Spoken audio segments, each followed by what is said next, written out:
Everybody for tuning in to Coder Conversations. If you want to catch up with any past episodes, visit us at www.coderconvos.com. I'm with my co-host Brian.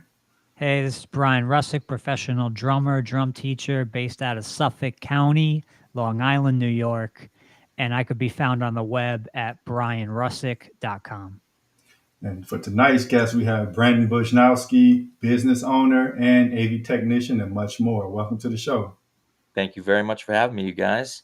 This is really cool. I love this setup. I love the ticker and the bottom. Very pro, very professional. Yeah. We were having such a great convo before we started recording, and I didn't want to give it all away, Yeah, right. Thank you so much for all the accolades. My LinkedIn has to be so keyword heavy because I try to diversify what I do. Oh, that's smart. That's smart. I tried to hit the intersection between music and technology. I'm a musician myself. I started piano lessons at age 5. Wow. I had the same piano teacher from 7 to 17, Mrs. Dill. Wow. And then That's incredible focus. That's Yeah. incredible focus. Because when you're with a teacher, I know because I teach, you push people. You push people, you get pushed, and you got to have the focus or you'll burn out. And if you're like me, if you're the student, I'm scared to go to the teacher unpracticed. Like I look like That's always been my case too.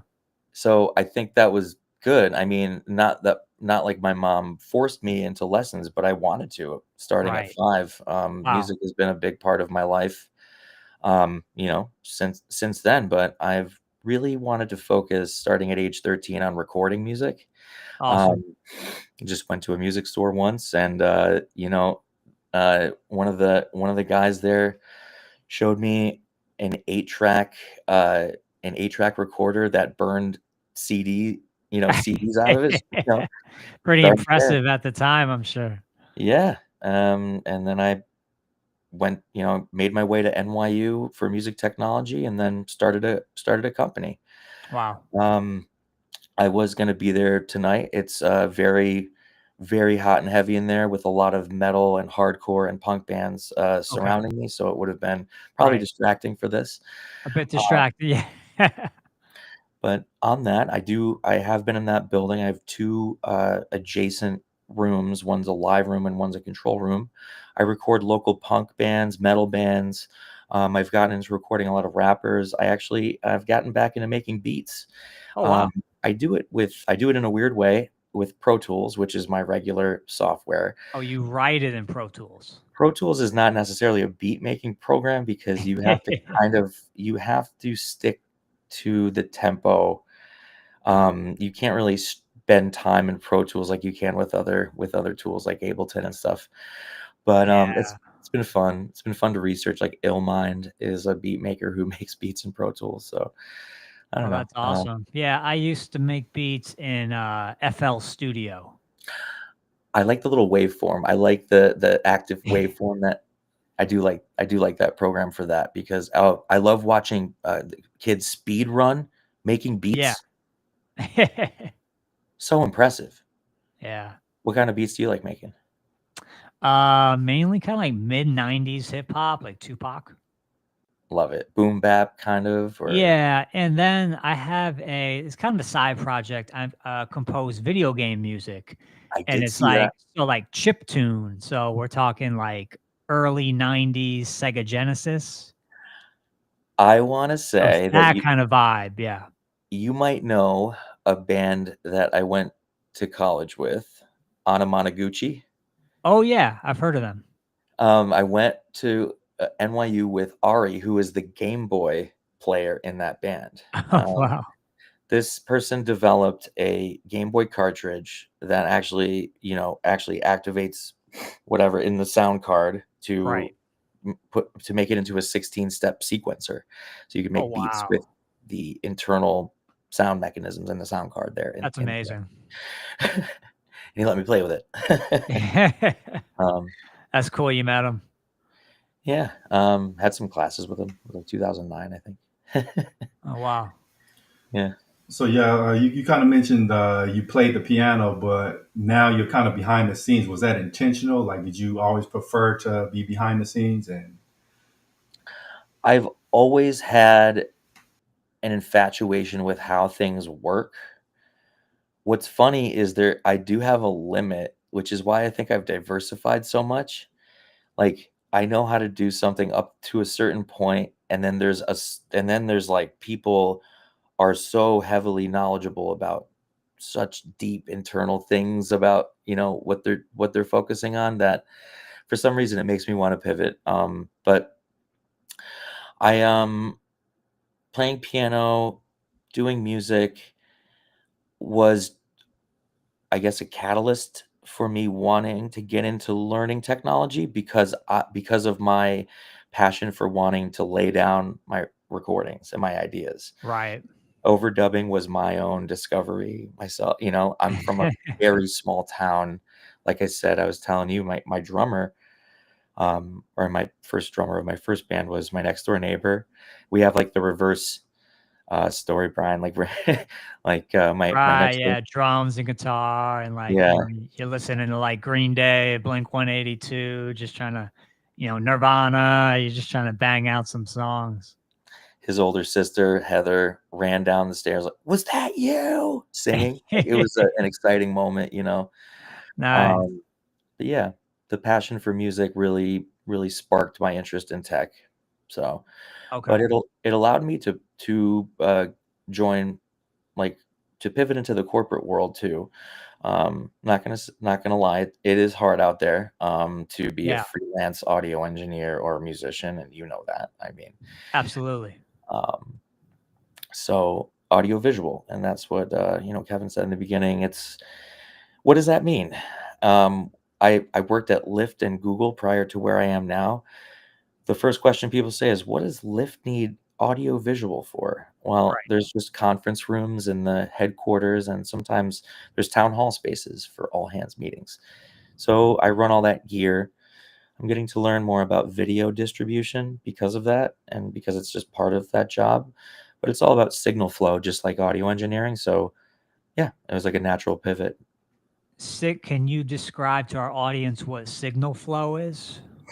So basically, very quickly, like if you're singing and you want to record it, you have the sound source, which will be my voice. Let's have the mic, and then it goes through this signal path through the XLR cable, maybe into a preamp, maybe into an AD converter, ADDA converter, into an interface into the computer, into soft recording software. So Right. that whole thing would be called signal flow, or the signal path, right? Oh, wow, okay, so it's kinda like the path of the waveform, the path of the vocal Signal. or Like straight, whatever. yeah, waveform, yeah, but we're Yeah, talking, it could be video too, and, it's still okay, the same thing. I'm routing signals to different places, and interesting. nowadays we have networked NDI, we have networked digital interface, where I can actually network HDMI sources and zap them to and fro.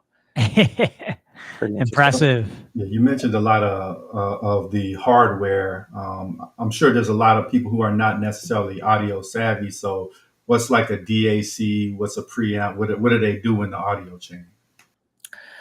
Long story short, just very, very simply, how do I connect a microphone to a computer these days? And that's the most simple way to put it. A preamp will bring your mic signal up to line level, which is audible. A microphone has this little capsule in it that captures the sound, and it's inaudible. So it actually needs to be pumped up for us to hear. And that's what a preamp does.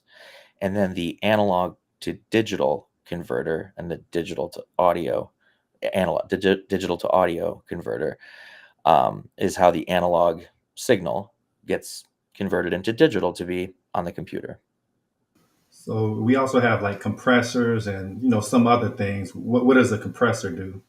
I have a silly visualization of what a compressor is. So you record something, and there is the quietest sound and the loudest sound. Right.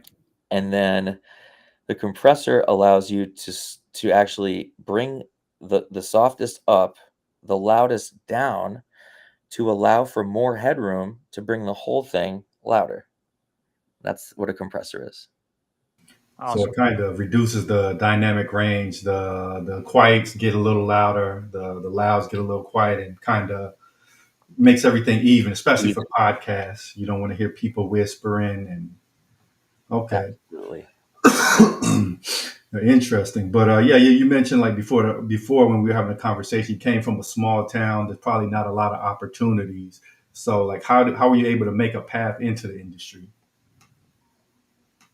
I got to give it up to my very talented friends that felt the same way. I think I'm not going to lie to you. That's something I've been thinking about. That's kind of a deep topic. I did lose a couple of friends from my childhood. Oh Um, wow. yeah, addiction type things. Yeah. Yeah. Boredom killed them. I would say is Yeah. probably at the core of it. But um, there's a lot of inspiration to move on to bigger and better things for a lot of different reasons. But I feel like if you didn't have roots in some sort of a business in that immediate area, then there was really no reason to stick around there. And the poor people that didn't think of that or whatever, and yeah, that was a that was a sad way to put that, but but yeah, I've always wanted to be in a city. When my aunt would drive by Hartford, she would laugh, because you don't want to live in Hartford, but No. you know, driving by Hartford, I was like, I think I'm going to be in a city one day. She's like, Yeah. oh, nah, ugh. You finally visited me, 2 weekends ago. My family doesn't like the city. And you are, if you could tell our listeners, you're located in Queens, New York. I'm in Ridgewood, Queens. I'm right on the border of like Bushwick and Ridgewood, so it's a Oh wow. pretty hot area with a lot of musicians and a lot of bands that pop up There's a all the lot time. of music in Queens. Yeah, like especially hip hop, especially that Queens. Like you have Nas, Mob Deep, Tribe Called Quest. Tribe Called Quest. Yeah, a lot of stuff came out of Queens. Yeah, I'm trying to develop, and it's been done. But I want to hardcore is kind of hot again in the terms of like the heavier or like the distorted guitar music Yeah. stuff. Hardcore is kind of big now. There's pop hardcore again. There's like Drain. Do you know about Okay. Drain? No. Turnstile? What's Turnstile? that? No. What's that like? Turnstile opened for Blink 182 when I saw them 2 summers ago when they had their original lineup back or whatever. Oh, awesome. Um, the production is incredible. They're a newer band. Maybe they're not newer actually, but they're out of Baltimore, I think. Okay. Regardless of where, check them out because if you're into, you mentioned Green Day, Blink 182. We're of the age. This is like the new generation that is now opening for those comeback tours, like this, Yeah. my Green Day shirt. Interesting. My Green Day shirt. This was fun. I saw Rancid for my first time Oh and wow. Smashing Pumpkins at this show. Smashing Pumpkins. Wow. Yeah. I love the '90s. So much good stuff came out of the '90s. I've been talking about 1994 as like the seminal year for movies. Oh, and Mrs. Doubtfire. I Dude, think that came out in '92. just look up 1994 movies that came out that year, and the list is insane. Yeah. 92 is Mrs. Doubtfire? I think it's '92. Yeah. That's one of my favorite movies. That fantastic movie. I mean, Robin Williams he's a genius, creative, comedic genius. and the beginning of that movie, you remember the opening scene? Yes, that actually inspired me to one day do voiceover work because I said to my mom or I said to my sister, "Hey, like that's a job. Like that's actually a job doing voices over animation." And my sister, who she used to be an actress, she was like, "Yeah, Brian, but like these people go to school for that, you know. You kind of you can't just like jump into the pool. And I was like, yeah, I don't know. This is a decent segue, Brian. Tech was funny enough. So music fueled my passion to get into tech. Then tech allowed me to become an audiobook narrator. Oh, wow. Audiobook narration, pretty good side money, is the thing that afforded me my recording studio, which is not here in my apartment. It's it's a commercial space. Right. Ironically, I can't do that work in that space. There's too much surrounding noise. The noise floor is not low enough. So I've been really thinking, and funny enough, I mean, I had so much lead time. I could have done this for you guys, but I want to move my control room, most of that system, to my living room here because it's so quiet here. I love it. You wouldn't think I'm in New York City right now. It's crazy.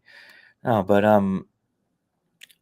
honestly, yeah, yeah, I want to bring some of these cameras in here. Maybe continue the business. It as the rent went up 14% in one clip. Wow. Pretty upset about that. So no rent control where you are?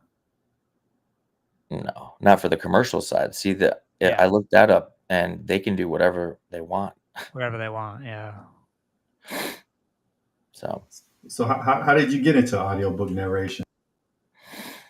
So what's funny is it snowballed. One thing led into another. I got laid off from I was working full time at an audio post-production studio in Manhattan called Onomatopoeia Incorporated. What a great name, right? Nice. He fired me. Whatever. Let's not get into why. It was 2 weeks before Christmas. No, but regardless, the moment I stepped outside, I hit up my friend from NYU, from college, Rich Johnson. I've known him I'd known him at that point for 3 years or something, and I also knew that he had 40 jobs in that time. I know this guy can get jobs. Yeah. I called him. I was like, "Where are you working now?" He's like, "Audible.com. Come be a QA engineer." Oh, Audible. Yeah. It was in Newark. It's in the Rutgers Business School building. It's at the top. And I went out there to Newark. I got there into the QA job. I mentioned my old boss that just fired me. I mentioned his name to one of the higher up ladies in the elevator, did an elevator pitch. Oh, there we go. No joke. And this really There worked. we go. And I was like, hey, I just worked. I was an audio engineer at this audio post-production studio. I was the studio assistant. I created the job for myself. I made him give me a job. I said it like in so many words. It was quick. It was it's an elevator, quick, right? She's like, yeah, come meet Mike. And he knew his name. He knew my old boss's name. So like, we've worked with him. So huge. I doubled my pay in that moment. It took me just 3 months at Audible. But this is what I said in another podcast that I was invited to for my friend Jeet. I said, you have to just stand up for yourself. You just speak up. Speak up. People don't know what your skill set is if you don't tell them. If they don't know, then they don't know. Yeah. So I said, I can record audiobooks. And right in that moment, boom, I made my way into that. Now let me tell you really quickly that I got laid off from Audible too for one word. So I'm an audio engineer of narrators. I'm following along, so I'm a director, they call it as well, because I'm following along and trying to be word perfect. I stop them if I feel they've mispronounced something. Right. They could fight me on it. I got laid off from Audible for the word QUAY. How do you pronounce that word? Quay. And that's what the guy said like 300 times, and it's pronounced key. Okay. It's a nautical term. I let it pass. The guy let it pass. We all just, quay. That's what that says. Yeah. So they laid me off, and I found a full-time job in Manhattan doing audiobooks. And then Wow. I auditioned for the Library of Congress, and I got in. Oh wow, amazing! So you didn't have any formal training. You just pretty much went in, did pitched yourself, and you got it.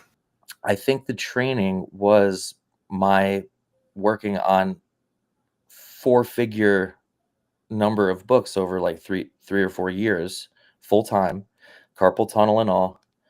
Copy paste, copy paste, copy paste. Wow, I Yeah. really know how to copy paste in Pro Tools really well. Right. Hit me Yeah. up. No, no, Yeah. so I got to listen, and that's an interesting to tie it back to what you're saying. Like, no, you got to go to school for acting, right? Right. So there are narrators there that are Broadway actors on the off season. There's Brown MFAs from Brown and acting school, Yeah. and then it's just me listening to them 40 hours a week in Okay. whether or not editing, whether I'm editing or whether I'm live in the studio with them. I'm either recording or editing them 40 hours a week full time. So that was my look at that. And I honestly, I went to like to edit this correction in. I was like, how did they mispronounce this? I learned this word in like middle school. And then I asked how much they got paid, and I got pretty mad. Yeah. And yeah, and then my boss was like, nah, you're gonna suck. He submitted the audition for me. He blasted my audition in front of the whole office, thinking he'd embarrass me. And he was like, Wow. this is not you. I was like, just submit it. It's not even your. Yeah, that's my long story. But yeah, getting into audiobooks is not, it's very niche. Sounds like it.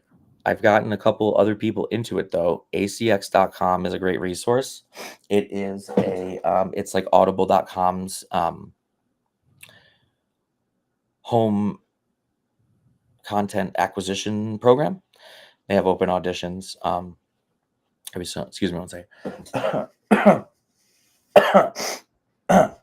Oh, ooh, sorry. They have like they basically have a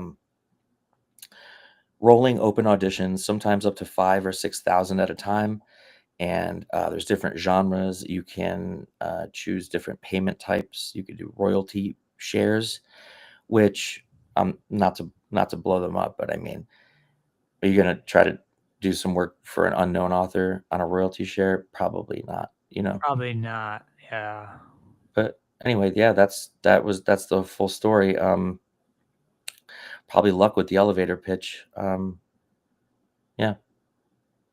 Yeah, I mean, it reminds me, with music, I started teaching at 18, Wow.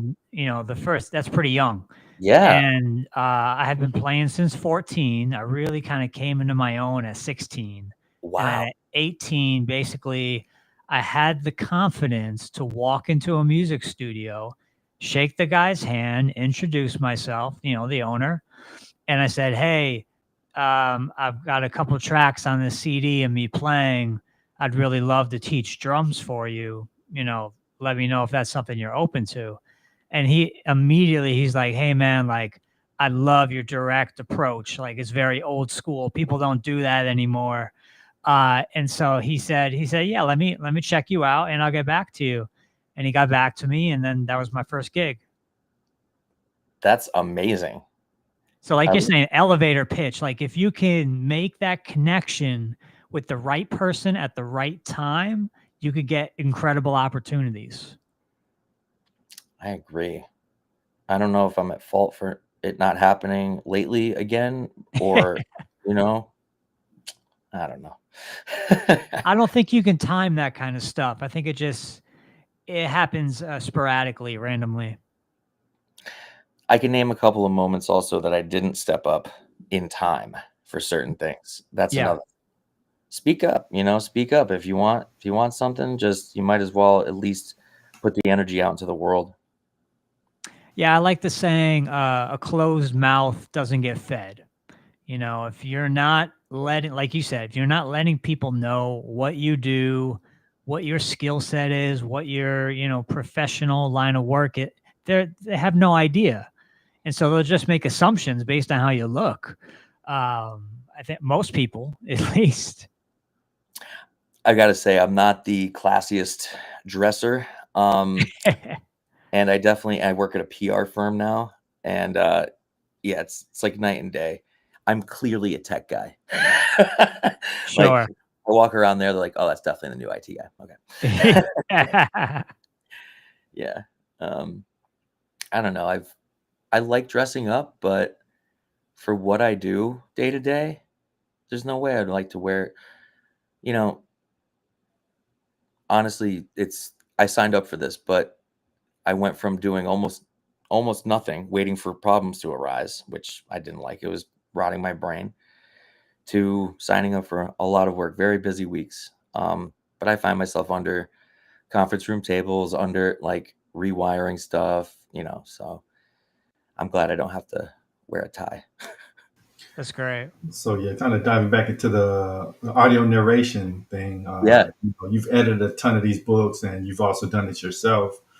We've had voice actors on before, and one of them mentioned that a good voice narrator, they can really make the book come alive. So from your experience, like what really makes somebody a good like audio narrator? If there's a lot of varying dialogue, like if the characters vary quite a bit, then that could be really fun. If you think about a grandma, a little boy, and like the mother, and they have dialogue, I am trying my best to be a grandma, a little boy, and a mother. Right. Um, the the real the real challenge here, and I'll say in like sci-fi or fantasy, is remembering how you pronounced those crazy names that don't exist. You have to remember it 300 pages later. Was it Algeron or Algeron that you said 300 pages ago? Let's say, I don't know. And you got to remember the character's voice somewhat. So for that reason, and I'm not going to lie, most of as a person that only has done it on the side, it's not been my whole career. You're supposed to prep read it. Maybe you write yourself some notes on the side. I would mostly cold read my stuff because I knew that I had my usually dialogue in most, novels will be pretty set, like I just described, and then it'll just kind of be like that throughout. You would have a standard old lady voice, a standard man, but kind of So like kind of like cut and dry. kind of cut and dry, as long as your voice changes for the dialogue. And obviously you can make those little pepper in the little gender stereotypical, honestly, Sure. Sure. gender voices, and then go back to your flat like narration voice, whatever that may be. I have like my mother, it's like a phone voice. If I'm just narrating, right, it's weird. When I'm on the mic and it's just, if I'm contained in the little booth. Yeah, right. But it's been fun. I've done like 40. I've narrated about 40 Wow. books. And what genres are they all different, or are you focus on like fantasy, or what are you doing? All different. Like probably within just 40 books, everything you could think of. Wow. Yes, even that. Um, Awesome. Harlequin, which are erotic novels, very typically are New York Times bestsellers. Yeah. And um, a huge question is sometimes you get cast for these narrations, and the people that cast you hold so much power, if you think about that, because it pays pretty high, some of these things. So that one person is getting hit up like, hey, remember me, and like all the time, but Right. it's tough. But yeah, no, sorry, I lost my train of thought because I mean, it's not impossible to get into. I wanted to say, I just wanted to reach back around and say acx.com. I've gotten two people some solid side work still to this day, that they still do it. One of them has a Facebook fan page that he did not make. Oh wow. So he's pretty well known. He blew up past anything I've done. I did. Wow. I'll say my claim to fame was Marvel Ant-Man. I did the audiobook companion Okay. to the Paul Rudd movie, but not the version that was available to American citizens who are blind through the Library of Congress. Yeah. A really specific program, and it was not the commercially available one or whatever. That's too bad. Yeah, it's Just from like strange. a marketing sense, that's too bad. I know for myself, like I Yeah. have my website, which if you haven't, I would love for anyone watching or you guys to visit if and only if.nyc. But there are clips on there, and I can't include any of those because I myself don't have access to them because I myself am not blind. Wow. Interestingly enough. Yeah, I can't Wow. even use it for marketing. But luckily, Spotify added audiobooks as a section. So I am Right. searchable by my band name, Bedpan Fight, and by my name as an audiobook narrator within Spotify. Financial books are normally the one. 5 easy steps to the blah blah blah accelerate. And Yeah. the bullet points, and you got to read a bullet point book, and it's stupid. Ah. But I enjoy But it pays, like you said, it pays well. it pays. Young adult novels are fun. Like I said, the character voices. It's fun. It's fun. It's like you pretending to read to a toddler or something into a mic. Right. Yeah. Yeah, it's pretty awesome, man. But from our discussion earlier, it seems like the theme of your life is pivot. So you got into audiobook, you do the AV technician. Any other things that you got into? Well, not that I went forward with, but I've been thinking about. Now you have a record label, you said. So that. Sorry, I'm gonna take a sip. My big jug of apple juice. I have an indie record label I started with my friend Larry. It's called Knuckle Down Records. Started in 2017. We basically just provided a hub for a platform for larger marketing platform, basically for all these bands. And then I'm the studio guy, and Larry's the booker. He books shows all in the 5 boroughs. Yeah. And he has for I guess about 15 years now. And then yeah, it's as simple as that. Larry handles some shipping of merch that we have available from our Bandcamp. Okay. We do have, if you're familiar with bandcamp.com, we have Yeah. a label, like it's the paid tier of Bandcamp. Oh, I Which, see. yeah, there's 2 paid tiers of Bandcamp, and you could do I think it's 20 a month is 15 bands, and then there's like 50 a month for unlimited or something. Okay. It's a record label Bandcamp like page. I see. And we just wanted to be able to kind of have a hub of bands to call upon for bookings like festivals. We were trying to compete with Punk Island, which is something that goes on here that we've been we've been either not invited, some of our bands like as a collective, or we were like a second thought or something. Yeah. We just wanted to start our own thing, and it became a label. And I typically think of band names or things like that and take the page on Facebook or Instagram if I think it's good enough. Knuckle Down happened to be just something I thought of I was like, that could be a cool band name. But I was like, Yeah. Knuckle Down Records. That There sounds we go. There we go. That sounds cool. Yeah, exactly. So long story short, it's yeah, we have 14 or 15 bands on the roster, knuckledownrecords.com. And what kind of genre is this? Like hardcore punk, metal? That's what I love about punk rock as a genre, is that like the spectrum is very Huge. wide, very huge, right? So we touch upon all of them. We have like shoegaze punk all the way to like metal punk crossover. Like crust. Yeah, we actually do. We have that too. Like Cross, I guess, Tragedy.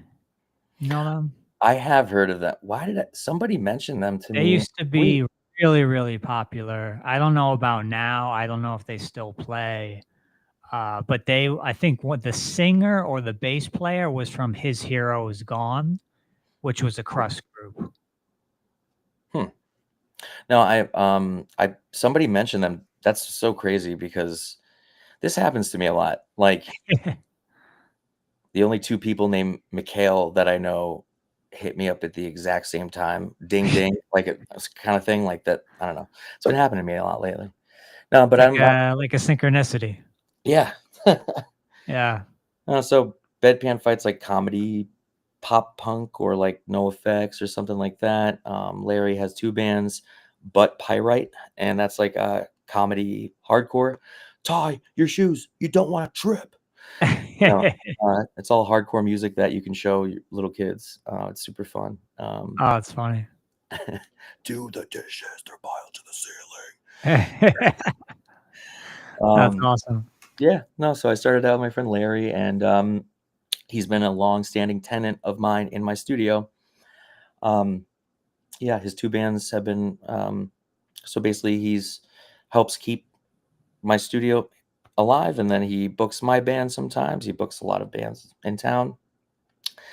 We did Knuckle Down Showdown, which I called our big festival that was annual. We only did two, and COVID hit. We decided it was kind of too much. So Yeah. it really just back down to Larry booking shows, and then I don't record all of our bands all the time. So it's Larry. Right. So, like in terms of procuring talent, do bands usually approach you, or are you actively scouting?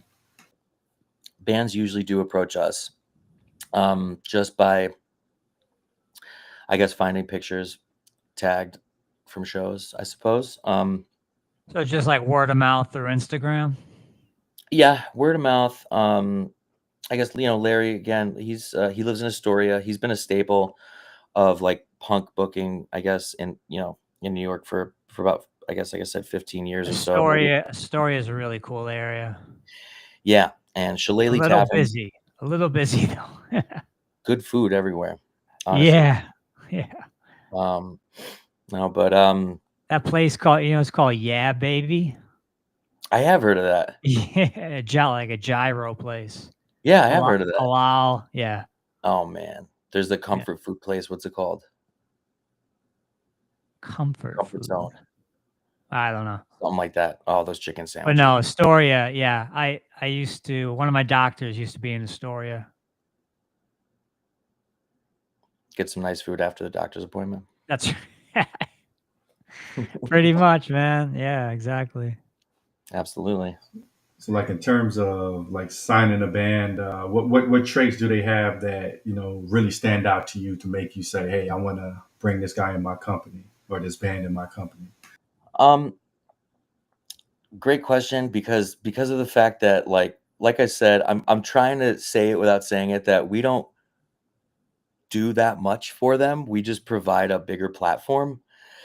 And for that reason, it's just a unanimous vote between myself and Larry. I happen to be more of a yes kind of guy. Maybe, he's a little more strict with, who he wants to work with. And there's definite other reasons that I can't see that he might, kind of lean toward a no on somebody. Right. And I leave it to him on that anyway. And like I said, quote unquote signing someone. I know, I guess it says Knuckle Down Records is just yeah, it's just a hub. It's and Larry does do a lot of shipping for these bands merch, which a lot of them leave with him. Oh wow. So yeah, that's kind of the crux of it. But Larry is the main guy of Knuckle Down, Larry Spawn. It's great to have a good business partner that you can trust, that you can rely on, because there's so much flakiness. I used to live out in LA, and like every other person you come across is a flake. It's like you get used to it. You tell a bassist to show up. He's like, "Oh yeah, I'll be there. Be there in half an hour." Never shows up. No call, no show.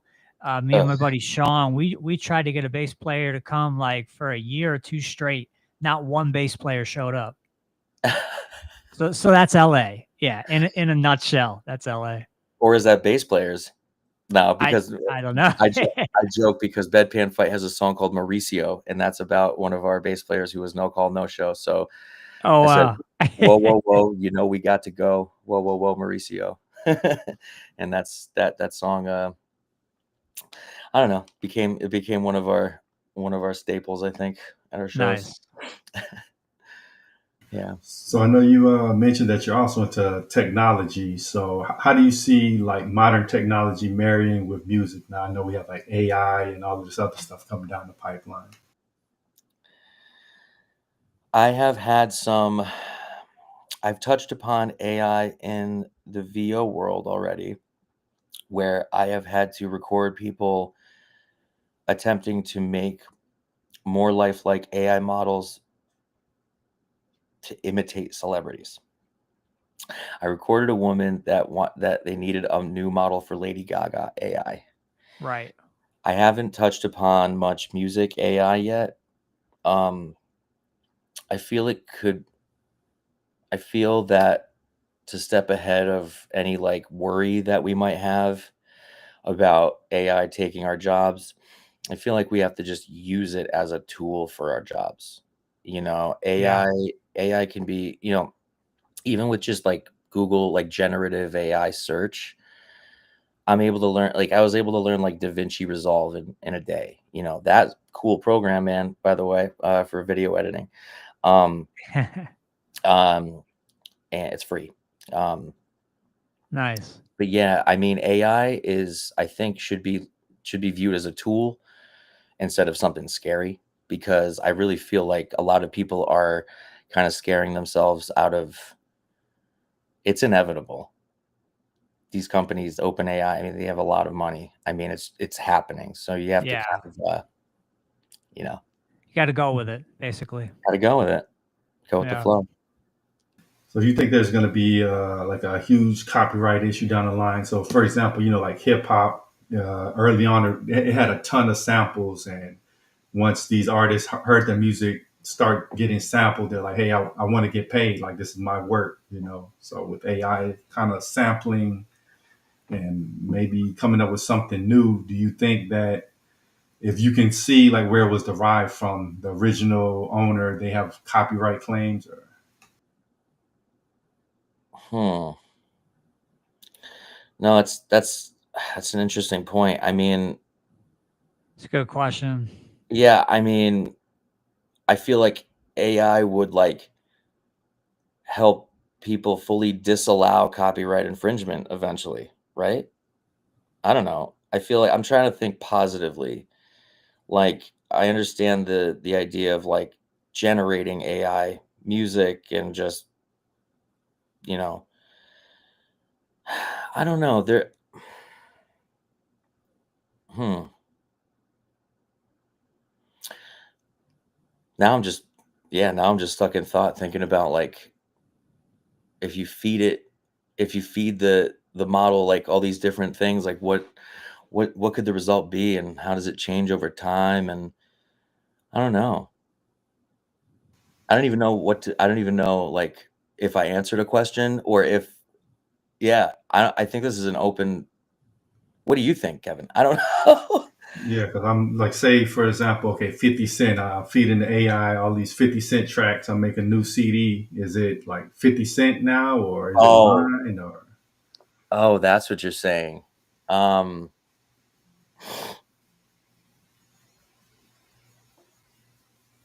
again, well, yeah, that sucks. If you're already a celebrity and then you could just do that and then you just make more money. I'm understanding a little deeper about what that could mean. But I think somebody up and coming again to use it as a tool to hear themselves hit those notes and then be able to actually do it using Yeah. that as a tool. So what do you think? Like, okay, for example, say I'm working with this Uh, one record label and I leave and they continue to put out records under my name, but technically they own my name. You know, like how Prince was the artist formerly known as Prince because I guess the record label owned his name. So they sample him, keep on putting out new records using AI. I mean, I think that's interesting conundrum. yeah. Even do you know? So you think that so in general here, you think that AI is being used for positive advances and I things think of that nature? I'm just saying. I think we should. I think we should Yeah, try to focus on its positives. on thinking of it that way. Yeah. Um, because if it's, I mean, it's inevitable. It's gonna happen. It's happening. So I think we should Like use they're already putting AI tech into all of our cell phones. You and can't get away from it. It's there. so we should use it probably is I guess what I mean, Yeah. I know they want us to. They're gonna collect our data. They already have. Yep, they already They got it. already have. There's a big scandal, Cambridge Analytica out of England. I don't know if Mhm. you heard about this. There's a do you have Netflix? Yeah. Yeah, there's a documentary called The Great Hack, and it's about this data science company called Cambridge Analytica, and Mhm. they're basically fixing elections. Like they fixed Brexit. They got Brexit to pass because they narrowed down the swing voters, the people who were like on the fence, and they pushed them in whatever direction they wanted them to be pushed in with ads and things like that on Facebook. So it's, they have all these data points. I mean, they closed down shop because I think they were getting sued, but they had all these data points on people. So like all our data has already been scraped. They already have everything. Now they're just going to use it in creative ways, I think. On that topic, did you hear about BlackRock owning our DNA?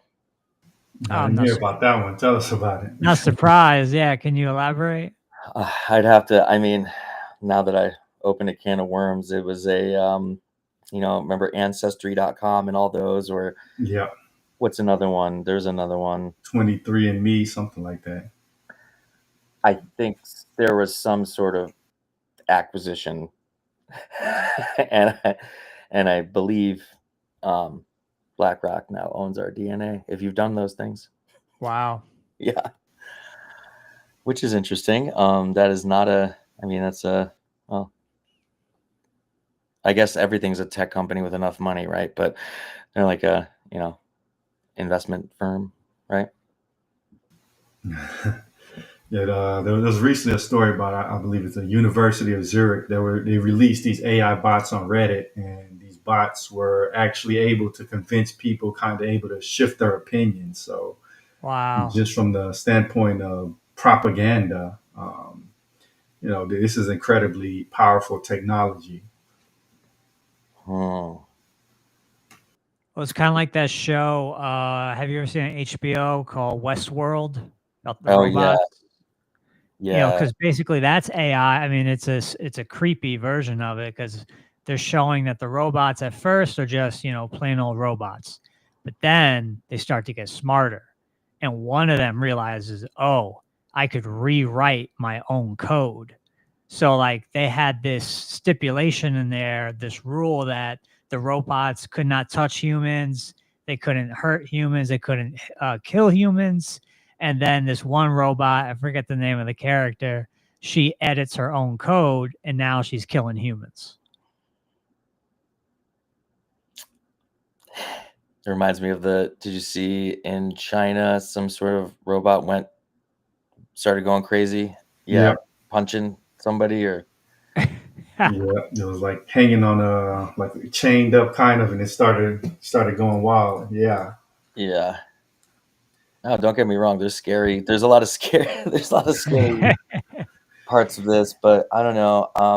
Like in Japan, there's a hotel all run by robots, no humans, just all robots. like in the '90s, did you ever think we would be at this point, like 30 years later?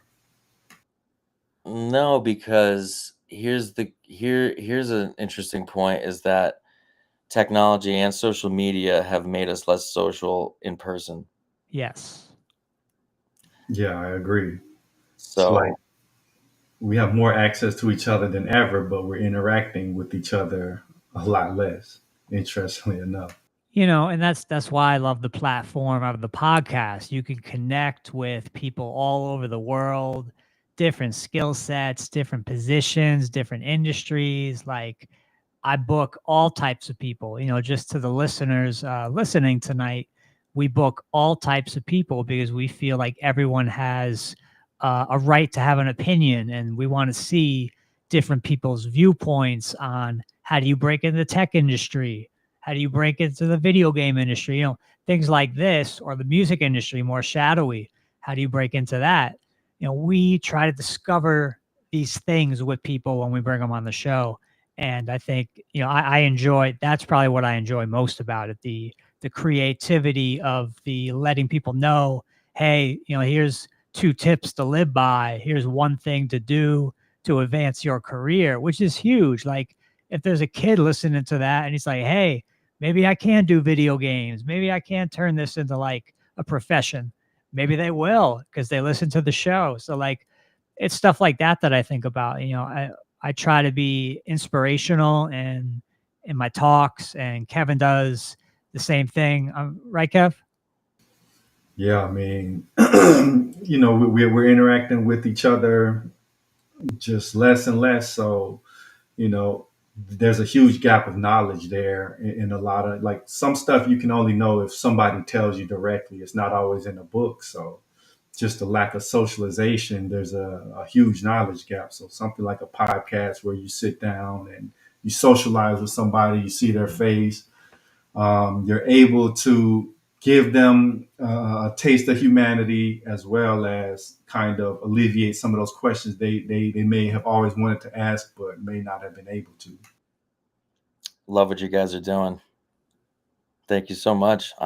Yeah, this like it's a great platform because I feel like um we needed to ultimately use this technology that we've developed to then get back together, of course. I mean, COVID was a weird way that we all kind of learned how to do things like Restream or StreamYard or Zoom or, and that's again, it ties back into the corporate AV thing. I just did that from COVID. Yeah.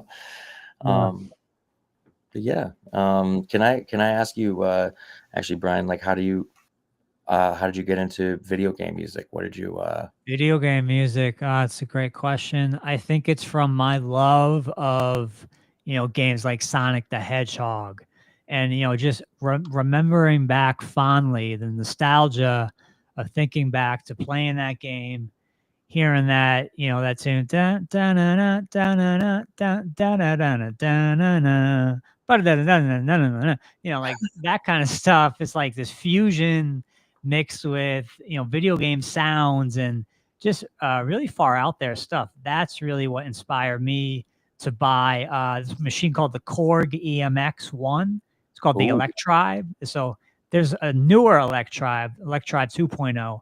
This is the original one, and it's basically it's like digital and analog. It has tubes, has like Russian tubes in it. But I haven't done it in a while, but I compose on that.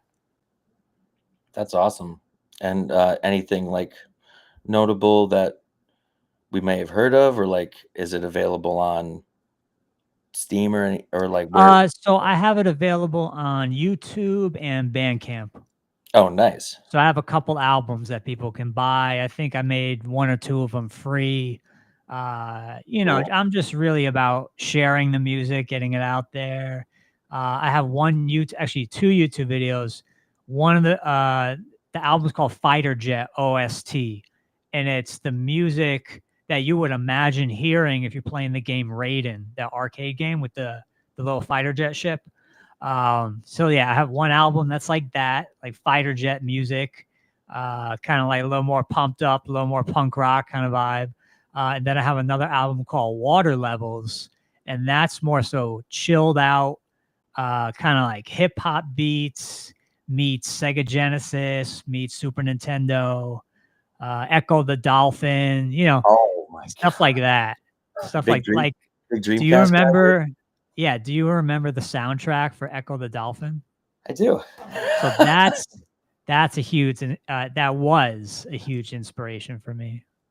That's amazing. Oh my gosh, you just like that was a throwback. I know you had a Dreamcast. I know it. Did Oh you? yeah, for sure. Yeah, yeah. Shenmue. I've been thinking a lot about Shenmue. I don't know if you remember that game. No? That amazing soundtrack. I used to listen to that in college all the time. Awesome. But yeah, stuff like Sonic really inspire me to create. What's are you into video games also, Kevin? Are you like what's yours? And you said you are a software engineer, right? Yeah, I've been into them since I was like a kid, like 3 years old. Started with the Nintendo, and Awesome. just I'm still playing it today. That's pretty much what got me into programming. Wanted to make my own video game, like, but I dabbled with it, but I never had the patience to really put something together. But Yeah. at least it got me into programming. What if you don't mind, I'm gonna go off camera and blow my nose while you tell me what language do you use to program video games mostly? Okay, so back in the day in the '90s, C, you have to pretty much know like C or C++ to make games, and that was really difficult. So I think that's probably what discouraged me from really diving in. But you know, around 2010 or so, that's when like JavaScript and all of that really started gaining more and more prominence. And you also had engines like Unity and Unreal Engine. So I dabbled with Unity a little bit, learned a little bit of C sharp, and it's not too different from TypeScript, which is pretty much JavaScript with types. Hmm. And yeah, it's a lot easier now to make games versus back then when you had to like do everything from scratch, pretty much, like even putting a pixel on the screen and making lines and stuff. That was like a challenge. Yeah, Oh, well, like you mentioned, C++. C++ is a beast of a language. Yeah. Like when I was a kid, I was fascinated before music. I was fascinated with computers and I learned Visual Basic, made some, just some basic apps and that. And then I remember going with my dad to the computer store. This place no longer in existence, but it used to be called CompUSA. oh Had yeah. tons of, you remember, yeah, yeah. So CompUSA, rolling there with my dad. We pick up a C++ course. I bring it home. I put it in, and literally within like the first page or the first pop up, I said, "No way! I don't want to do this. This is way too hard." It looks daunting to someone who it definitely. Yeah. Are you so? Are you coding in like a day to day? Like are you what's Yeah, I've been doing this for about 10 years, kind of like on just different levels of corporate America. Worked at like Broadcom, Citigroup, AT&T, just these, different size companies, all different kind of companies, but you pretty much do the same thing. It's, pretty much boils down to collecting user data with forms, sending it to the database and, that kind of stuff. But Yeah. it's fun. It's kind of a puzzle, I guess. hmm. Yeah, I'm interested because I've stuck with, like I said, AV it's hard to, I'm like, if I wanted to change it up, I'd have to like start over or You'd have to maybe really not. change it up. Yeah.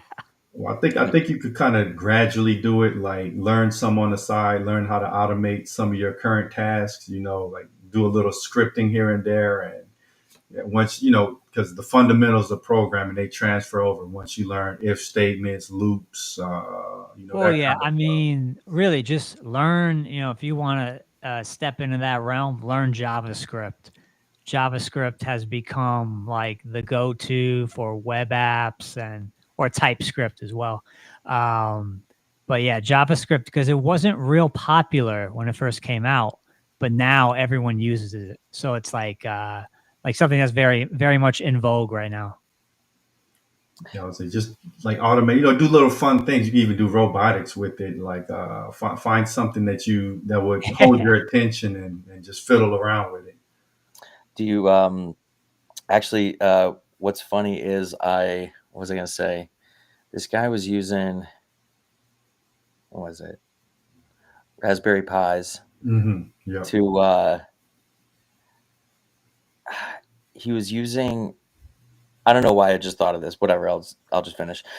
He was using the Subway's APIs to create his own little LED digital displays, and I thought that was so cool.